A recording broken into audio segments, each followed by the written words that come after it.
Halo guys, aku Amel, Naki, Rian, dan Nispi. Di dalam kita tengok.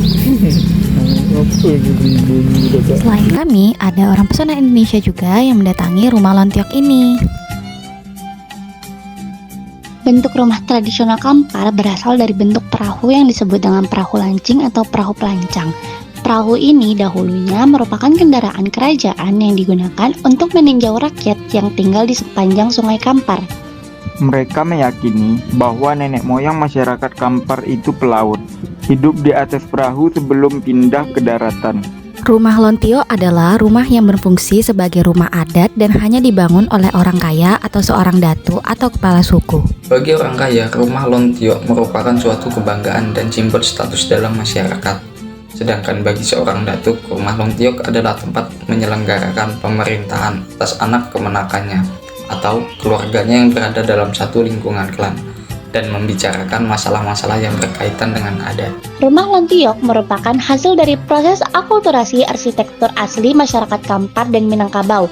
Dasar dan dinding rumah yang berbentuk seperti perahu merupakan ciri khas masyarakat Kampar, sedangkan bentuk atap lentik atau lontik merupakan ciri khas arsitektur Minangkabau.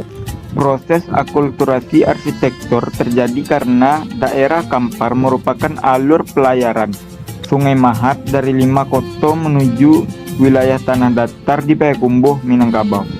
Daerah 50 koto mencakup Kampung Rimbio, Kampar, Air Tiris, Bangkinang, Salo, dan Kuok.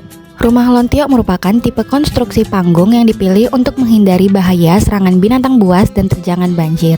Di samping itu, ada kebiasaan masyarakat untuk menggunakan kolong rumah sebagai kandang ternak, wadah penyimpanan perahu, tempat bertukang, tempat anak-anak bermain, dan gudang kayu sebagai persiapan menyambut bulan puasa. Rumah ini didirikan di atas 18 tiang yang terdiri dari 16 tiang seri dan 2 tiang tuo yang dianggap sakral oleh masyarakat Kampar.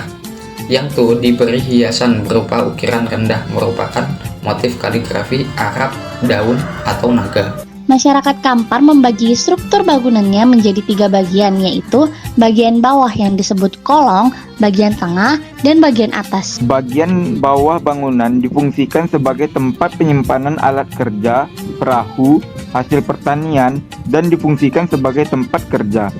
Bagian bawah bangunan terdiri dari pondasi, tangga, dan tempat penampungan air.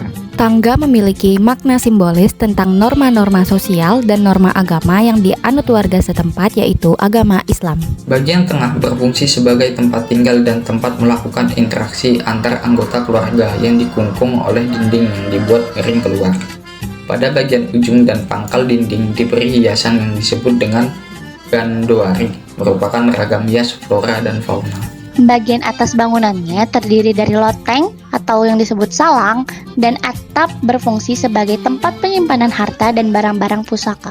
Bagian struktur rumah, ruangan, fungsi, dan ragam hias bangunan menunjukkan bahwa rumah Lontiok terbentuk dari perpaduan kemampuan konstruktif, nilai adat dan sosial, serta kepercayaan lama dan baru yang sudah mulai berproses. Di sepanjang jalan pulang, kami banyak menemui bangunan, bahkan gerbang yang memiliki atap seperti rumah Lontiok yang menjadikan ciri khas dari kota Kampar.